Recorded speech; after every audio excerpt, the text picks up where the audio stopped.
ప్రభుత్వ వ్యతిరేక పాలన, ప్రజల యొక్క వ్యతిరేక పాలన ఏ రకంగా జరుగుతా ఉందో దానికి నిరసనగా ఇవాళ ప్రజా ఆగ్రహము ఒక ఉప్పెనలాగా నడి రోడ్ల మీదకి వచ్చింది. నేను అడుగుతా ఉన్నా, సూపర్ 6 హామీలు ఏమిచ్చారండి మీరు? అయ్యా చంద్రబాబు నాయుడు గారు, మీకు ఏదన్నా న్యాయంగా అనిపిస్తుందండి? అయ్యా పవన్ కళ్యాణ్ గారు, మీకేదన్నా ధర్మంగా అనిపిస్తుందండి? అయ్యా నారా లోకేష్ గారు, యువతని ఇంత మోసం చేయొచ్చండి? ఇవాళ రాష్ట్ర వ్యాప్తంగా 1 కోటి మంది పైన నిరుద్యోగులు ఉన్నారు. నిరుద్యోగులకి తొలి సంతకము డిఎస్సి అన్నారు. ఇవాళ డిఎస్సి చూస్తే అక్రమాలతో కూడుకుని ఉంది. సుమారుగా రాష్ట్ర వ్యాప్తంగా 1 కోటి మంది పైన నిరుద్యోగులు ఉన్నారు. ఈ 2 సంవత్సరాల్లో 72,000 కోట్ల రూపాయలు నిరుద్యోగులకి చంద్రబాబు నాయుడు బాకీ ఉన్నారు. 18 ఏళ్లు వయసు దాటిన మహిళలు ఇవాళ రాష్ట్ర వ్యాప్తంగా 1 కోటి మంది పైన ఉన్నారు. అంటే ఈ 2 సంవత్సరాల్లో మహిళలకి చంద్రబాబు నాయుడు గారు 72,000 కోట్ల రూపాయలు బాకీ ఉన్నారు. ఇవాళ ఏ రంగం చూసుకునేవండి, పీపీపీ అన్నారు, 4 Pలు అన్నారు.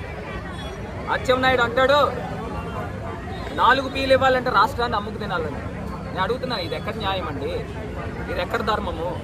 ఇవాళ పోలీసులు ఎంత అన్యాయంగా మా ఇంటి దగ్గరికి సుమారుగా 30-40 మంది పోలీసులు వచ్చి మా ఇంట్లోకి చొరబడి నా బెడ్రూమ్లోకి వచ్చే అధికారం మీకు ఎవరిచ్చారు?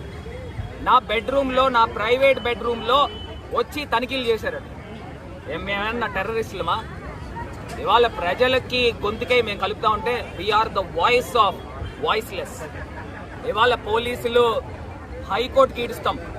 ఎవరైతే పోలీసులు మా ఇంటికి వచ్చారో సీసీ కెమెరాలు ఉన్నాయి, వాళ్ళందరినీ కూడా హైకోర్టుకి ఈడ్చి శిక్ష వేయించే కార్యక్రమము న్యాయస్థానం ద్వారా చేయిస్తాం. ఎవరిచ్చారండి మీకు అధికారం?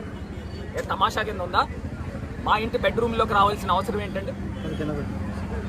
ఇవాళ పోలీసులు కార్యకర్తలందరినీ కూడా లాగేసి రక్తాలు వచ్చేలాగా గీరేసి ఇవాళ చేస్తూ ఉన్నారంటే ఎంత అన్యాయం అండి. ఇది ప్రజాస్వామ్యంలో మంచి పద్ధతి కాదు. పోలీస్ డిపార్ట్మెంట్కి డీజీపీ గారిని హెచ్చరిస్తూ ఉన్నాం. ఎల్లకాలం చంద్రబాబు నాయుడు గారు ప్రభుత్వం ఉండదు. డీజీపీ గారు, మీరు సర్వీస్లో ఉన్నా లేకపోయినా ధర్మస్థానం ముందు, న్యాయస్థానం ముందు అందరూ సమానులే. అది మీరు గుర్తుపెట్టుకోండి. అందరికీ కూడా భారతదేశంలో సామాన్య పౌరుడి దగ్గర నుంచి ప్రధానమంత్రి దాకా అందరూ సమానమే. ఇవాళ మేము వాయిస్ ఆఫ్ వాయిస్లెస్ కింద గొంతులు లేపుతాము, ప్రజల పక్షాన్ని నుంచుని పోరాటం చేస్తామని సందర్భంగా తెలియపరుస్తూ, చంద్రబాబు నాయుడు గారు ఇప్పటికే బుద్ధి తెచ్చుకుని ఇమీడియట్ గా సూపర్ 6 హామీలు నెరవేర్చాలని